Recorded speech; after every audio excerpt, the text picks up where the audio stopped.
ప్రియా దేవుని పిల్లలారా, జ్ఞాపకం చేస్తూ ఉన్నాను. ఈరోజు నేను అంటాను, ఒక క్రైస్తవునిగా సొలొమోను అంటారు, నీ యొక్క జీవితం అంతా కూడా ఆయన అధికారానికి ఒప్పుకోవాలి. ఆయనకు నువ్వు చెప్పకపోతే ఆయన రాడు. ఆయన నువ్వు పిలవకపోతే ఆయన నీ యొక్క గృహములో ఉండడు.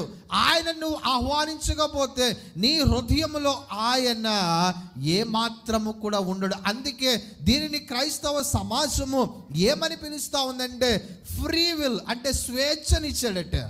ఏమిచ్చాడు? ఒక బలవంతంగా నీ చేతులు కాళ్ళు కట్టేసి నన్నే ఆరాధన చేయి అని చెప్పలేదు. లేదు అని అంటే నేను నిన్ను సృజించాను కనుక నేనే నీకు దేవుణ్ణి అని చెప్పలేదు. ఆయన ఏమిచ్చాడో చెప్పిన ఫ్రీ విల్ ఇచ్చాడు, స్వేచ్ఛనిచ్చాడు. నువ్వు చూజ్ చేసుకో. అందుకే భక్తుడు అంటాడు, నీ ఎదుట జీవమును మరణమును నీ ఎదుట నిన్ను ఉంచని, ఏది కావాలో నువ్వు కోరుకో. ప్రియ దేవుని బిడ్డలారా, ఈరోజు ప్రభువు నీకు ఇచ్చాడు. ఆయన కావాలా, అపవాది కావాలా? యేసయ్య కావాలా, సాతాను కావాలా?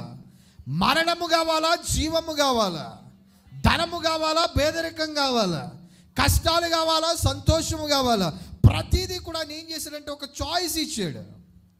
ప్రతి దాంట్లో నీకు ఎంపిక చేసుకునే అవకాశాన్ని నీకు ఇచ్చాడు. ఈరోజు ఆయనకి ఇచ్చేవారు, ఆయనను వెంబడించేవారు నీ యొక్క స్వచిత్తంగా నీ అంతట నువ్వుగా ఆయనను వెంబడించాలని కోరుతున్నాడు తప్ప నీ కాళ్ళు చేతులు కట్టేసి నేను నిర్బంధించి ఆయన నేను ఏమాత్రము కూడా ఆరాధించమని కోరడు. ఏమాత్రము కూడా ఆ దిశగా నిన్ను నడిపించాడు. అలనాడు ఆదాముకు కూడా ఆయన ఫ్రీ విల్ ఇచ్చాడు, స్వేచ్ఛనిచ్చాడు.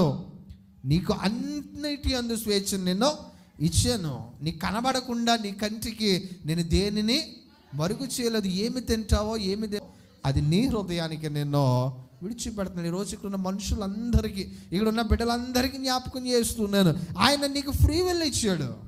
ఈరోజు నువ్వేం చేయాలంటే స్వేచ్ఛగా ఆయన యొక్క అధికారానికి నువ్వు ఒప్పుకోవాలి. ఆయన యొక్క అధికారానికి నువ్వు ఒప్పుకోనగలిగితే ఆయన అంటాడు, నీ మార్గంలో నీ త్రోవనని ఏం చేస్తాడట, సరళము చేయువాడై ఉన్నాడు. స్తోత్రం, హల్లెలూయా.